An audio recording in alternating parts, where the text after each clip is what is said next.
저희 기독교에서도 태어나는 것 자체를 고난이라고 말을 합니다. 고난에 온 의미를 살펴보면 이 땅에 발을 딛고 살아가는 자체를 고난이라고 합니다. 왜냐하면 이 땅은 이미 하나님과의 관계가 깨어졌고 죄악으로 가득 차 있기 때문입니다. 불교에서도 이 땅을 살아가는 세계를 발음을 잘해야 되는데요. 사바세계라고 합니다. 사바세계라는 건 뭐냐 하면 이 땅의 삶이 고난이다라는 의미입니다.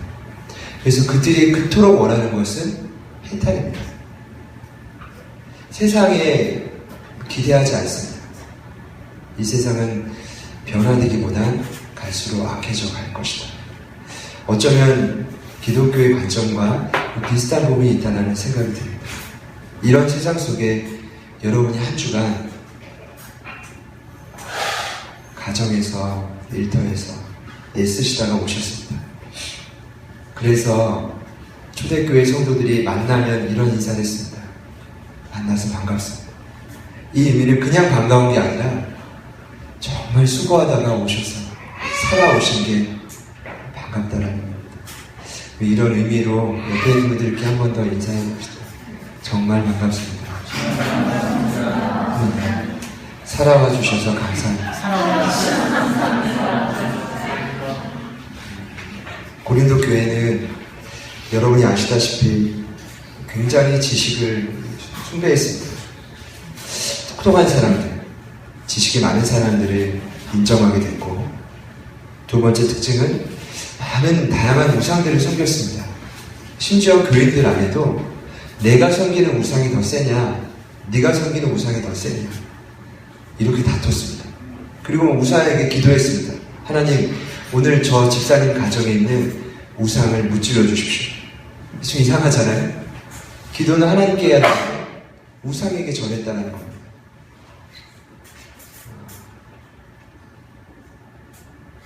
우리는 이런 공동체를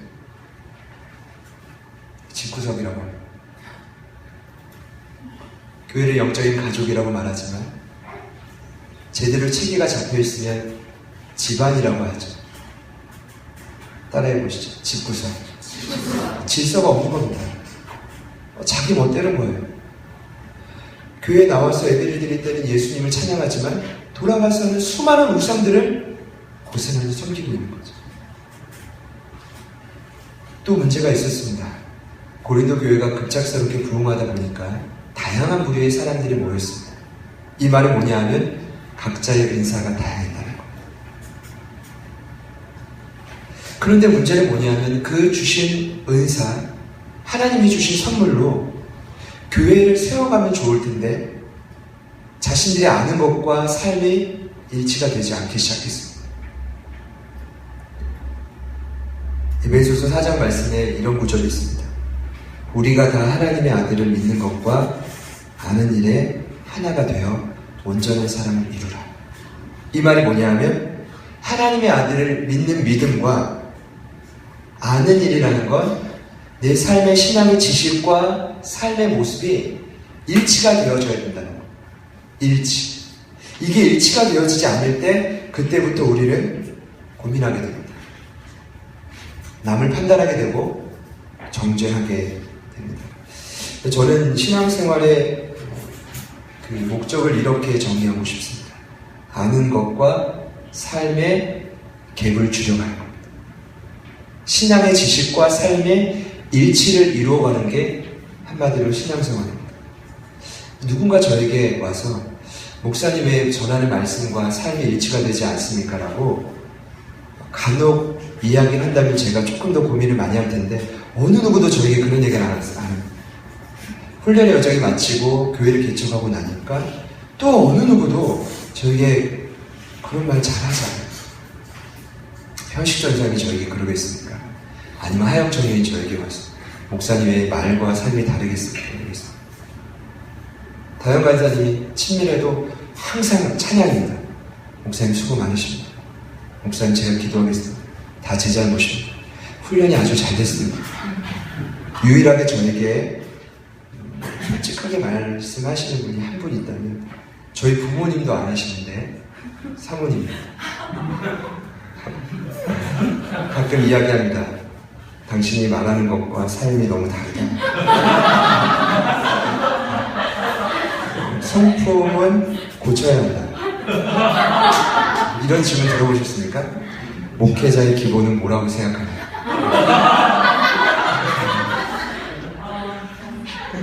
근데 이제 제가 보니까 주말 부부를 할 때 저희 부모님이랑 같이 3년 살았잖아요. 훈련이 많이 된 것 같아요. 이제 목회자들이 어떤 질문하고 본질적으로 점검하는지 저희 어머니가 그러셨나? 그런 고민을 하면서 제가 이제 그런 질문을 할 때는 솔직히 대답할 말이 없습니다. 제가 말하는 것과 삶이 너무나 다르기 때문에 찔림이 있기 때문에 만약에 이렇게 우리의 삶이 고치어지지 않고 계속되잖아요. 한마디로 성경은 이런 자들을 바리새인이라고 합니다. 속은 썩어져 가는 거죠. 비유적으로 회칠한 무덤이라고 합니다. 유대인들은 1년에 한 번 무덤을 칠하죠. 그래서 색깔을 칠해요. 왜 칠합니까? 부모님을 공경하는 마음으로 어느 누구도 그 무덤에 범접하지 못하도록 멋지게 색깔을 칠합니다. 그런데 겉은 멀쩡하지만 속은 죽어있는 게 무덤입니다. 이것이 고린도 교회 성도들의 신앙의 상태였습니다. 아는 건 많고 은사는 많지만 그 은사로 교회를 세워가지 못하는 회칠한 무덤과 다를 바가 없는 것입니다. 오늘 말씀 이전에 성경은 이렇게 말하고 있습니다. 어떤 사람에게는 성령으로 말미암아 지혜의 말씀을, 어떤 사람에게는 같은 성령을 따라 지식의 말씀을, 다른 사람에게는 같은 성령으로 믿음을. 여기서 믿음이라는 은사는 단순한 신뢰를 말합니다. 그런 분들 있죠? 정말 믿음이 좋다 너는. 뭡니까? 단순한 지식.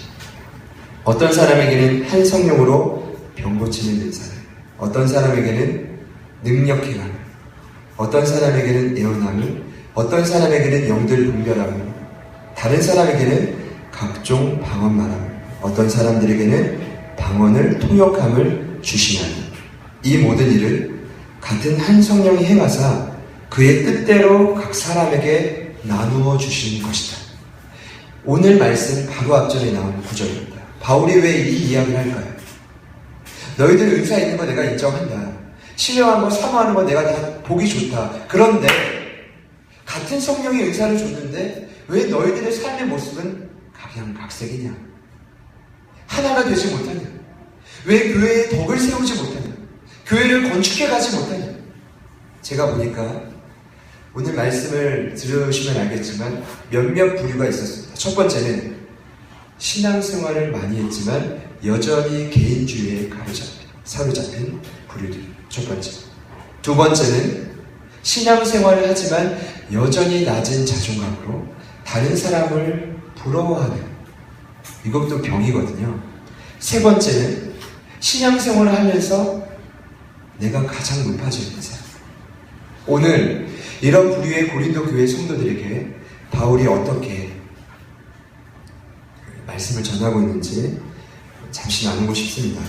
우리 12장에 12절 한 절 다 같이 한 번 더 읽어볼게요. 시작.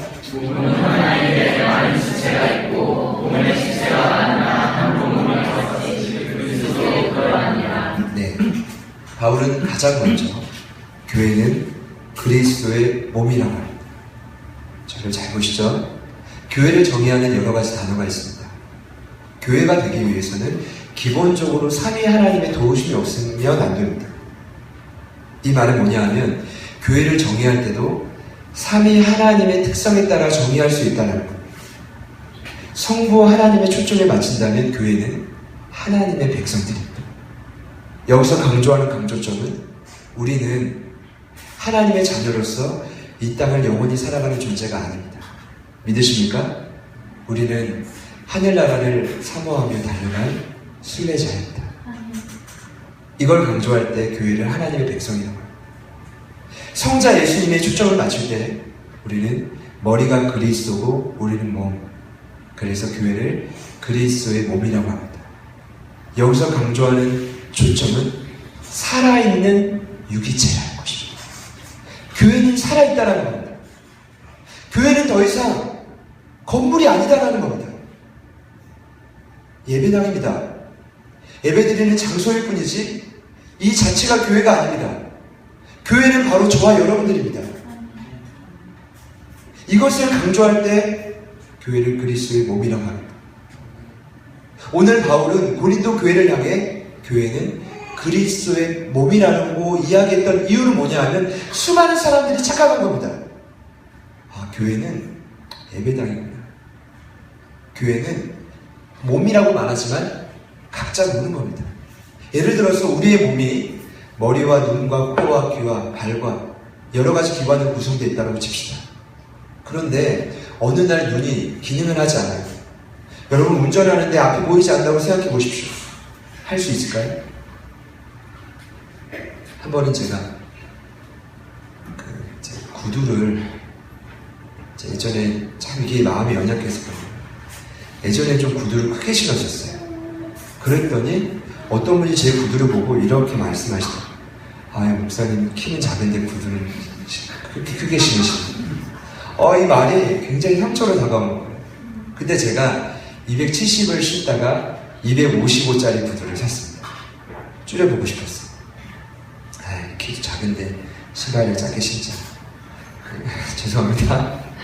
그 마음으로 샀는데 구두를 신다 보니까 어느 날 아침에 일어났더니 발등이 부어있는 거예요. 못 걷는 거예요. 당장 내일이 어디 그 집회였는데 세종병원을 갔더니 난생 처음 기부스를 했습니다. 왼쪽 발에 기부스를 했어요. 그게 2년 전입니다. 기부스를 했는데 문제는 뭐냐면 그때부터 못 걷는 거예요. 제가요 이렇게 기부스가 불편하다는 걸 처음 깨달았어요. 발이 하나만 다쳐도 더 이상 몸은 그 기능을 하지 못합니다. 이게 교회라는 것입니다. 성도들이 그 지체라는 겁니다. 한 성도가 몸이 아픈데 우리는 여전히 건강하다? 저 사람은 울고 있는데 나는 기쁘다? 저 영혼은 밤새 이제 야근을 해서 지친데 나는 야식을 먹으면서 행복하다? 어제 아예배를 드리는데 게다가 일주일 내내 야근을 했다고 너무 마음이 찔리는 거예요. 저는 편하게 야식 먹고 나는 책 보고 이런 모습들이 물론 각자의 자리에서 맡겨진 일이지만 교회가 맞는가? 여러분 어떻게 생각하십니까? 제가 몸의 구성 요소를 좀 나눠봤습니다. 첫 번째 뼈와 근육, 두 번째 소화기관, 세 번째 순환기관, 네 번째 호흡기관, 다섯 번째 배설기관, 여섯 번째 신경계관. 이 중에 하나라도 망가지면 사람을 살 수 없습니다. 뼈와 근육도 다양합니다. 갈비뼈는 휘어진 활 모양으로 심장과 폐 등을 보호합니다. 머리뼈는 둥근 모양으로 뇌를 보호하죠. 등뼈는 기둥 모양으로 몸을 지탱합니다. 하나만 망가져 보시죠. 몸은 끝장이 날 겁니다. 여러분 기억하십시오. 교회는 혼자가 아닙니다. 우리는 하나의 몸입니다. 하나의 지체입니다. 저도 이 말을 하기가 부끄럽지만 바울이 오늘 고린도 교회를 향해 강력하게 하는 말입니다. 하나의 몸과 많은 지체. 교회는 그리스도의 몸입니다. 사랑하는 여러분, 개인적으로 신앙생활 할 수 없습니다. 간혹 저 사람만 없으면, 저 성도만 없으면 더 편하게 할 수 있을 것 같죠. 그 순간 우리는 사망의 지배를 받습니다. 요한일서 3장에 나와 있습니다. 형제를 미워할 때 살이라는 것, 우리의 삶은 생명에서 사망으로 옮겨질 것입니다. 이것이 교회의 이치입니다. 교회는 그리스도의 몸입니다. 지체가 하나만 망가져도 몸은 더 이상 정상적인 활동을 할 수 없는 것입니다. 제가 사실 가장 힘들고 마음이 아플 때는 예배 시간에 있어야 될 성도들이 안 보이는 것입니다. 아마 여러분들의 마음도 그럴 것입니다. 가족 구성원 중에 당연히 있어야 될 아내와 남편이 사라진 겁니다. 자녀가 없어진 것입니다. 여러분 마음에 안 든다고 너 집 나가 이럽니까? 가끔 얘기하시나요? 그래도 직접 실제로 내보내지는 않지 않습니까? 따라해 보시죠. 교회는 영적인 가족입니다. 사실은 여러분 오해하면 안 됩니다. 교회는요, 육신의 피를 나눈 가족보다 더 끈끈합니다. 그거 아세요? 육신의 피를 나눈다는 건 멀리 떨어져 있으면 소통 안 하면 그만입니다. 그런데 성령 안에서 하나 된 교회는 성령 안에서 끊임없이 그 조직과 신경이 연결되어 있는 것처럼 예민하게 서로를 느낍니다. 이해되십니까? 옆에 있는 분들을 보시죠. 얘기해요. 당신은 나와 떨어져 있지만 성령 안에 하나입니다. 유기체입니다. 이게 유기체입니다. 유기체라는 정의는 많은 부분이 일정한 목적 아래 통일되어 있고 조직되어 있는 각 부분과 전체가 필연적 관계를 가지는 살아있는 조직체입니다. 이 교회 안에 영적인 가족이 되는 그 순간 필연적인 관계를 떼어낼 수가 없다는 거예요. 한번 미워해 보시죠. 얼마나 삶이 괴로운가. 한번 저의 영혼을 판단해 보시죠. 얼마나 삶이 안타까워져요. 여러분 그런 일이 없겠지만 제가 앞에 서다 보니까 판단하고 정죄하고 주의 마음을 품어야 되는데 기도 제목입니다. 저를 위해서도 기도를 부탁드립니다. 아멘이시죠? 따라합시다. 교회는 그리스도의 몸입니다. 두 번째로 바울이 말하는 고린도 교회를 향한 부탁은 이런 겁니다. 지체들 중에 자신에게 맡겨준 역할에 만족하지 못하고 누군가를 부러워하는 거죠. 이러다 보면 확신이 사라져요. 이거는 교회 공동체뿐만 아니라 삶의 여정에서도 동일합니다. 나에게 부르심의 자리에 대한 확신이 없잖아요. 흔들리게 되는 거죠. 우리 다 같이 18절 말씀을 읽어보겠습니다. 시작.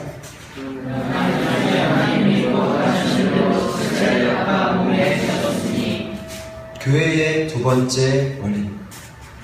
우리가 처해 있는 그 자리는 우리가 원해서 간 것이 아니라 하나님이 원해서 그 자리로 두셨다는 것입니다. 사역을 하다가 가장 힘들 때는 내가 정말 사역자에 대한 확신이 있는가, 이 부르심에 대한 확신이 있는가 없는가에 흔들려질 때, 그때는요, 돈이 없을 때, 관계가 어려울 때, 다른 어떤 어려움보다 가장 크게 흔들리는 거죠.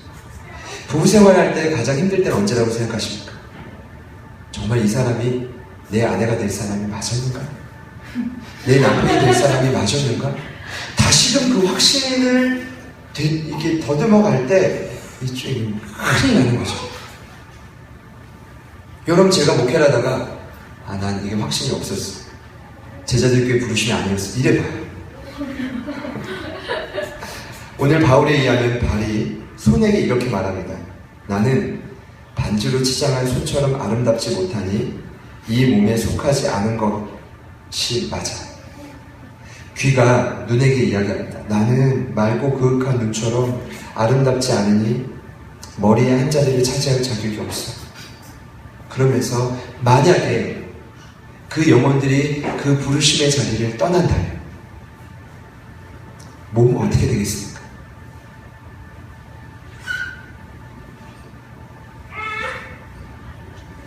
여러분 그 몸에서 그 낮은 자존감에 힘들어하는 지체들을 떼어내겠습니까? 만약에 온몸이 다 떠나고 눈만 남으면 어떻게 듣겠습니까? 만약에 온몸이 다 떠나고 귀만 남아요. 냄새를 어떻게 맡겠습니까? 아름다운 세상을 어떻게 보겠습니까? 그래서 하나님은 말합니다. 저와 여러분에게 맡겨주신 이 자리는 하나님이 부르신 자리입니다. 하나님이 맡겨주신 사명입니다. 오늘 바울이 그것을 말하고 있는 겁니다. 은사에 대해서 각자의 자리에서 다른 사람들을 부러워할 필요도 없는 거예요. 판단할 필요도 없는 거예요. 각자에 맡겨준 그 자리가 하나님이 부르신 자리이기 때문입니다. 사랑하는 여러분을 축복합니다.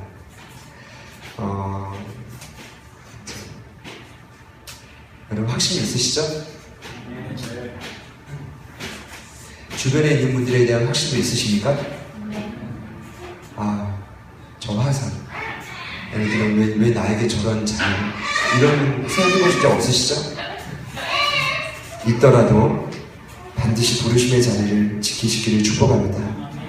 고린도 교회 성도들이 은사를 계속 강조하고 본인의 연약함이 막 드러나고 이러다 보니까 그냥 교회를요, 왔다 갔다. 뒤틀리고 떠나고. 에이씨! 봉사하던 거 안 하고. 헌금? 하지 마라. 안 하고. 헌금 강조하는 게 아니라요. 이런 식으로 나갔다는 거예요, 성도들이. 부르심의 자리에 대한 확신이 없잖아요. 집구석이 되는 거예요. 모든 질서가 무너져 버리는 거예요. 여러분, 우리가 집에 들어갔는데 부모님이 맨날 싸우시면서 언제 떠날지 고민하고 있어요. 틈만 나봐라. 난 이 집구석 떠난다. 이래봐요. 자녀들이 마음에 확신이 있겠습니까? 건강하게 자라나겠습니까? 다음 세대인 영혼들이 믿음 안에 뿌리를 내리고 자라날 수 있겠습니까? 저는 어릴 적부터 목회를 하시는 부모님을 뵈면서 교회 안에 수많은 사람들을 봐왔습니다. 매일매일 모습이 바뀌는 모습도 많이 봤습니다. 정말 충실한 도역자였는데 하루아침에 가정의 문제로 돌아서는 분들도 많이 봤습니다. 가장 근본적인 문제가 뭘까요?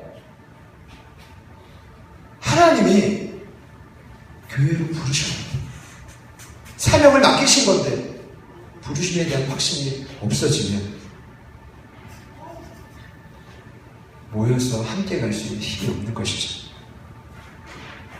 혹여나 그 확신이 사라져가는 분들이 계시다면 제자들 교회 공동체뿐만 아니라 가정에서도 일터에서도 다시금 그 확신이 굳건해지시기를 축복합니다.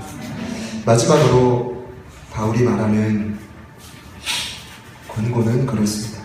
사실은 오늘 이 말씀이 성령의 은사 때문에 문제가 많이 생긴 교회를 지금 추스르고 있는 거 아닙니까?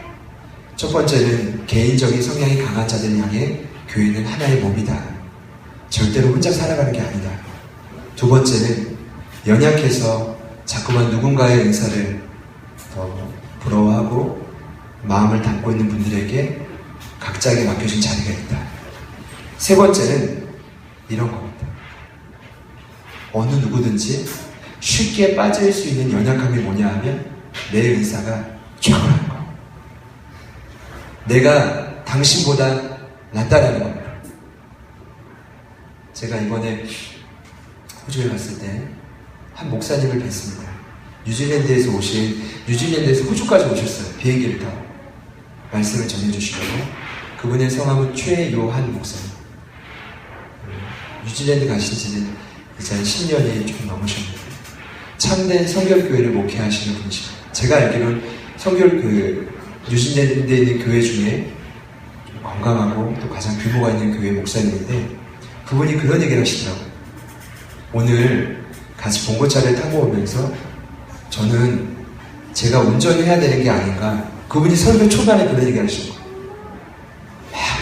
이 불안했대. 왜 그러냐면 항상 현재도 본인은 항상 교회에서 운전한대요.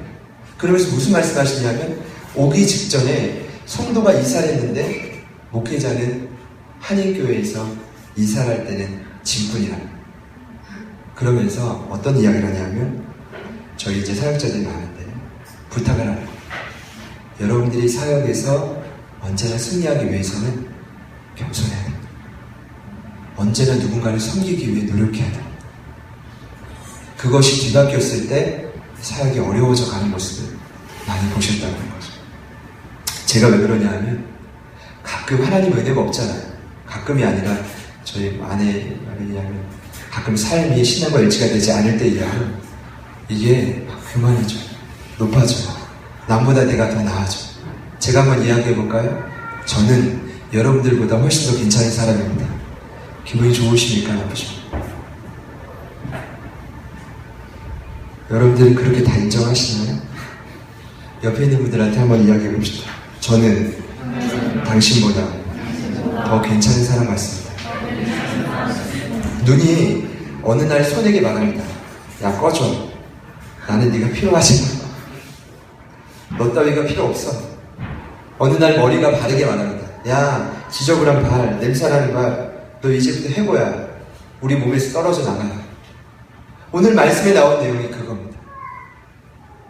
마음에 안 들어서, 부족해 보여서, 더 이상 교회 지체로 너는 역할을 감당하지 못하는 것 같아서 떨어져 나가라고 한다면 여러분, 교회는 더 이상 존속할 수가 없습니다. 바울이 말하죠. 약한 지체일수록 더 많은 관심과 요긴하게 쓰일 때가 있습니다. 제가 어제 이제 샤워를 하면서 고민하는 게 한 가지 생겼습니다.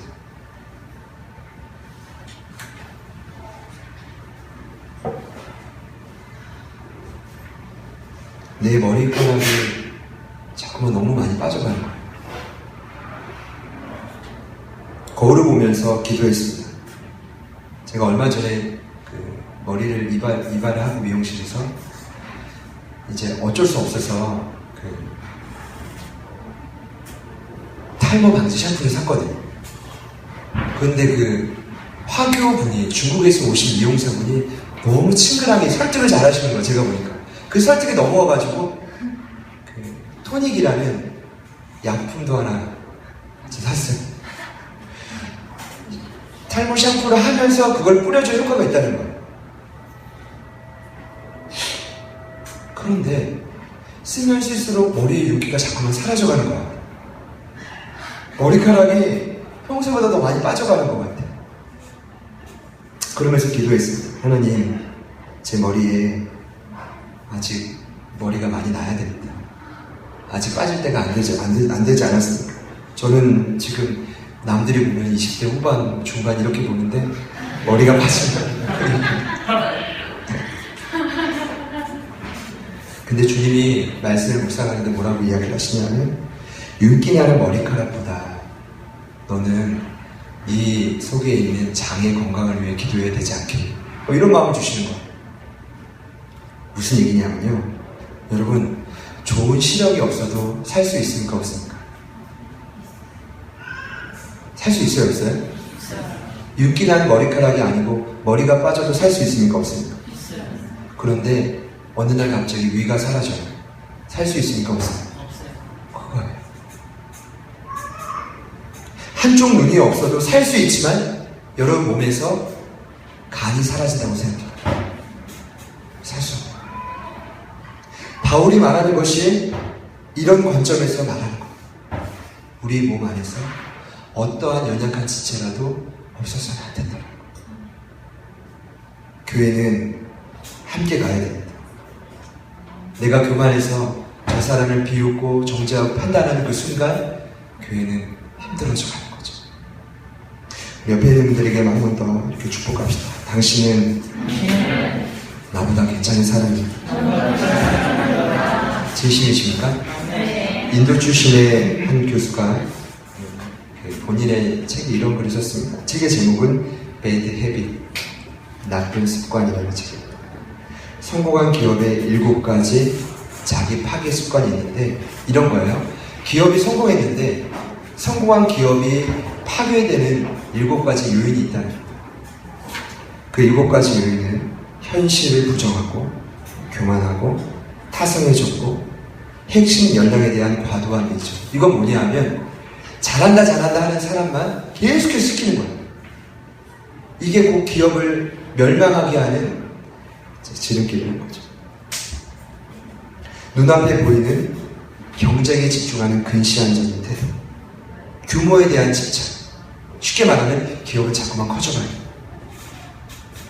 그리고 구성원들의 자기 영역의 의식. 그런데 가장 큰 문제가 뭔지 아십니까? 기업이 파괴할 때 가장 큰 원동력은 리더의 교만입니다. 제가 이 글을 읽으면서 다시 한번 돌아봅니다. 하나님, 제 마음 안에 겸손한 마음을 허락해 주십시오. 성도 한 분 한 분이 저보다 더 낫다라는 사실을 깨닫게 해주십시오. 어제 한 분이 훈련을 마치고 저에게 카톡을 보내셨어요.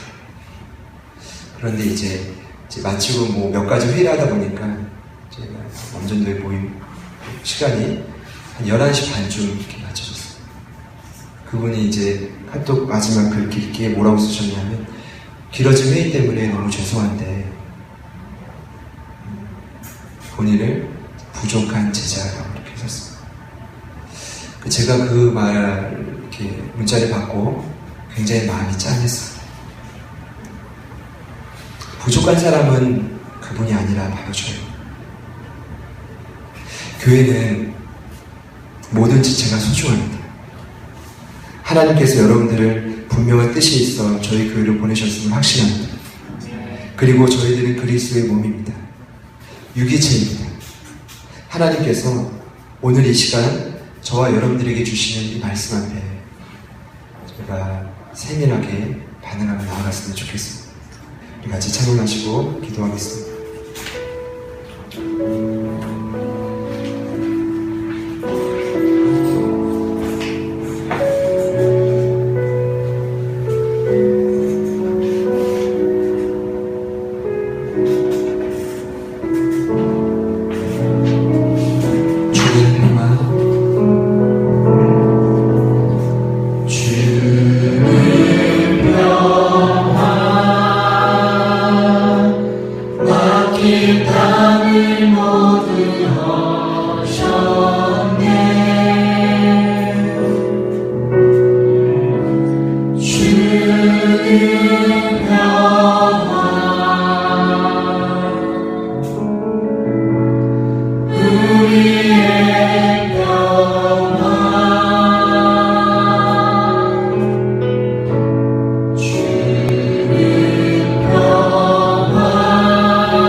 살아있는 그리스도의 몸이기 때문에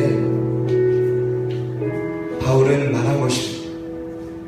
교회의 질서를 잡아가기 위해 보이지 않지만 무너져가는 그 안타까운 모습을 바라보며 교회는 이러이러하다라고 말하고 있는 것입니다. 여러분, 교회는 그리스도의 몸입니다. 유기적인 공동체입니다. 이 말은 어느 누군가 어느 한 지체가 아플 때 모두가 아파야 된다는 것입니다. 어느 지체 한 사람이 기쁠 때 모두가 그 기쁨을 함께 나눌 수 있어야 된다는 것입니다. 보이지 않지만 떨어져 있는다고 할지라도 성령께서 우리를 하나의 몸으로 부르셨습니다. 이 시간 먼저 기도하실 때 하나님, 혹여나 우리 마음 안에 아직도 나 중심적인 생각으로 가득 차 있습니다. 모든 것을 내려놓습니다. 성도들 간의 모든 막힌 담이 허물어지게 하여 주시고 온전히 성령 안에 하나 되어지게 하여 주옵소서. 교회는 영적인 가족이기에 육신의 피를 나눈 가족보다 더 가깝습니다. 언제나 하나입니다. 우리 시간 먼저 기도합시다. 성령 안에 하나 되게 하시고 그리스도의 몸으로 유기적인 공동체로 살아있는 조직이 되게 하여 주옵소서. 온전히 하나 되게 하여 주옵소서. 성령님, 우리 가운데 깨달음의 은혜를 허락하여 주시옵소서. 우리 안에 모든 개인적인 생각과 마음들이 예수님의 능력으로 사라지게 하소서. 우리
아마 우리도 교회 안에 여러 가지 문제가 있었겠지만 확신이 없는 성도들로 인하여 많은 분쟁과 갈등이 있었을 것입니다.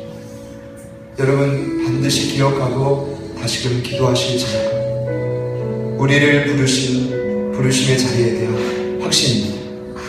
내 삶을 인도하시는 하나님의 부르심에 대한 확신입니다. 가정을 이루어 가시는, 자녀들을 허락하신 모든 일에 대한 확신입니다. 하나님 흔들리고 있습니다. 때로는 그 모든 것이 갈등이 되고 있습니다. 하나님 아버지 앞에 우리의 삶의 기본적인 확신이 흔들리지 않게 하여 주옵소서. 하나님이 나를 구원하시고 인사를 주시고 부르시니 부르심의 자리 앞에서 우리가 확신을 갖고 굳건히 나아갈 때 나를 통해 하나님 많은 영혼들이 살아나고 굳건히 세워지게 하여 주옵소서. 평안을 누리게 하여 주옵소서. 우리 나같이 한 번 더 주님 이름 부르고 기도합니다. 주여,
주님만을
주님만을 섬기리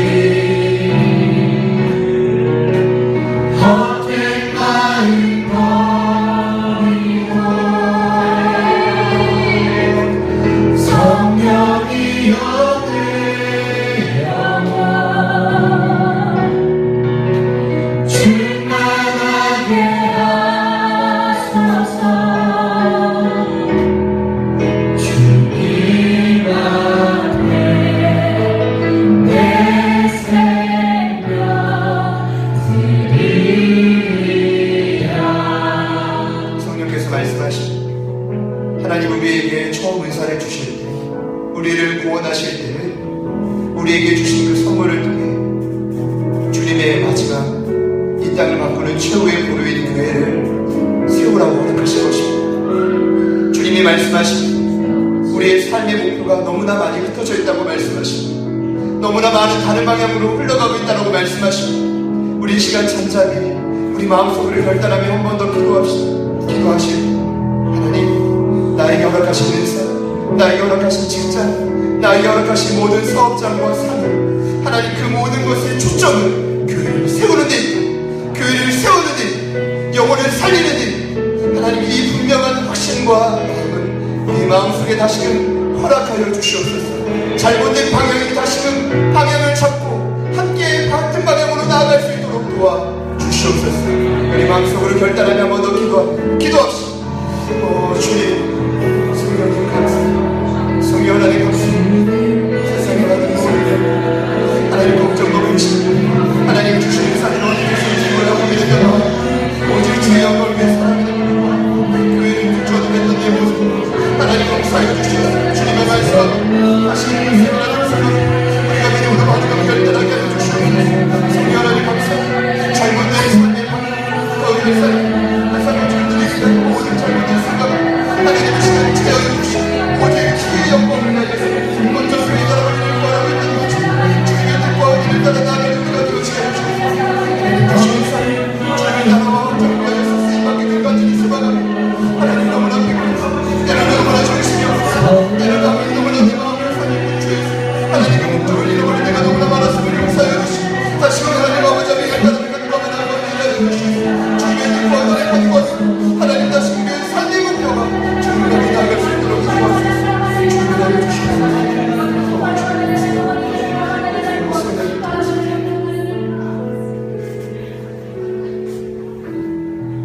우리를 구원하시며 또 구원하실 때 은사를 주시며 또 제자들 교회로 함께 모이게 하시며 분명한 하나님의 계획과 뜻하심이 있음을 저희가 믿습니다. 하나님, 이 땅을 살아가다 보니 너무나 많이 눌리고 위축되고 때로는 분주해서 사명이 있고 부르심이 있고 내 멋대로 살아갔던 모습들을 주님 용서하여 주옵소서.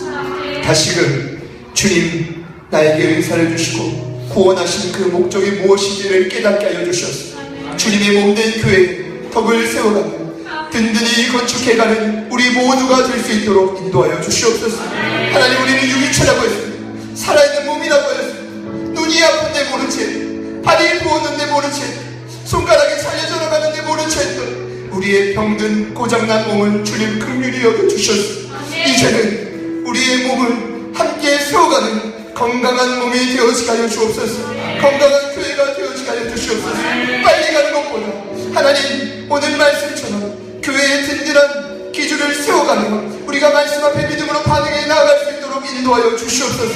각자의 자리에서 확신을 갖고 견고히 세워주갈 때 하나님 흔들렸던 수많은 영혼들도 우리의 모습을 보며 다시금 주님 앞에 돌아오는 놀라운 역사가 일어나게 하여 주옵소서. 하나님의 교회를 하나님께서 이루어가고 계심을 믿습니다.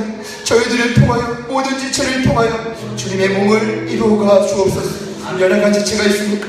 강한 지체를 통하여서 다시금 든든히 세워지게 하여 주시고 하나님 그 마음이 회복될 수 있도록 도와주시옵소서. 주님, 우리에게 주신 부르신 목적 잊지 않고 살아가는 이 한 주가 되게 하실 것을 믿으며 살아계신 예수님의 이름으로 간절히 기도드립니다.